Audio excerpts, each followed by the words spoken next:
नमस्कार। फर्स्ट बिहार झारखंड में आपका स्वागत है। मैं राहुल ओझा आपके साथ। पूर्व केंद्रीय मंत्री यशवंत सिन्हा बिहार विधानसभा चुनाव के पहले आज तीसरे मोर्चे का ऐलान करने जा रहे हैं और इसके लिए बाकायदा प्रेस कॉन्फ्रेंस करेंगे और पूरी जो जानकारी है वो देंगे। लेकिन सवाल ये उठ रहा है कि आखिर इस मोर्चे का फ़ायदा किसको मिलेगा।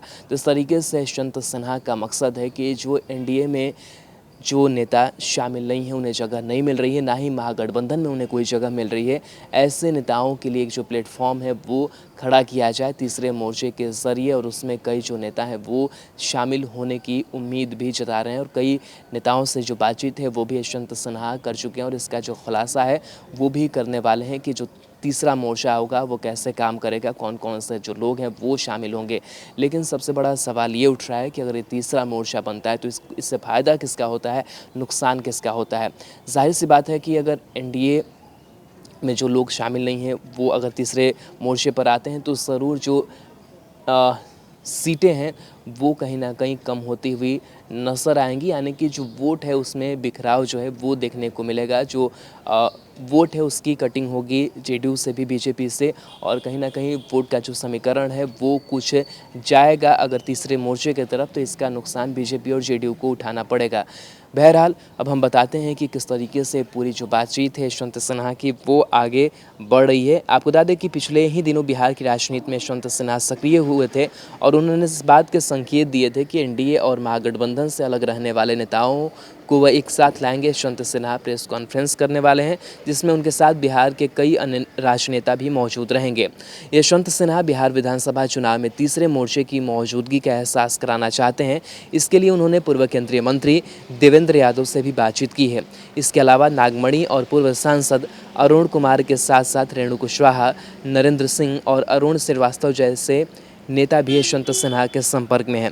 यशवंत सिन्हा की नज़र ऐसे नेताओं पर है जो एनडीए से बाहर है और फिलहाल जिनका एडजस्टमेंट महागठबंधन में नजर नहीं आ रहा है। यशवंत सिन्हा आज अपनी अगली रणनीति का खुलासा करने वाले हैं। फर्स्ट बिहार से बातचीत में समाजवादी समागम से जुड़े नेता अरुण श्रीवास्तव ने कहा है कि यशवंत सिन्हा की कोशिश से सराहनीय है, लेकिन यह बात सभी छोटे दलों को समझना होगा कि एकजुटता के बिना वह बीजेपी का मुकाबला नहीं कर सकते। अरुण श्रीवास्तव ने कहा कि सभी छोटे दलों को एकजुट होकर एक साथ आना चाहिए और तब कांग्रेस से आगे की बातचीत होनी चाहिए। शरद यादव और शरद पवार जैसे नेता इस मामले में यशवंत सिन्हा की मदद कर सकते हैं। तीसरे मोर्चे गठन को लेकर यशवंत सिन्हा की तरफ से किए जा रहे प्रयासों के बाद सियासी गलियारे में एक सवाल तैर रहा है कि आखिर इस नए फ्रंट से चुनाव में किसे फ़ायदा होगा। सियासी जानकार मानते हैं कि नए मोर्चे का वजूद चुनाव के बाद मजबूती के साथ उभर कर आएगा, इसमें संदेह है। लेकिन अगर एनडीए से अलग होकर जाने वाले नेता एक फोरम पर आते हैं तो इसका नुकसान सीटें बीजेपी और जेडीयू को पहुंचेगा। ऐसे में बड़ा सवाल यह भी है कि क्या यशवंत सिन्हा तीसरे मोर्चे का गठन एनडीए को झटका देने के लिए कर रहे हैं। भारतीय जनता पार्टी से यशवंत सिन्हा की नाराजगी जग जाहिर है। यशवंत सिन्हा इसके पहले यूपी में समाजवादी पार्टी के अध्यक्ष और पूर्व मुख्यमंत्री अखिलेश यादव के साथ भी नजर आ चुके हैं। चर्चा है कि यशवंत सिन्हा ने तेजस्वी यादव से बातचीत की है, लेकिन इस खबर की पुष्टि नहीं हो सकी है। आरजेडी नेता और बिहार विधानसभा के पूर्व अध्यक्ष उदय नारायण चौधरी ने भी यशवंत सिन्हा से मुलाकात की है।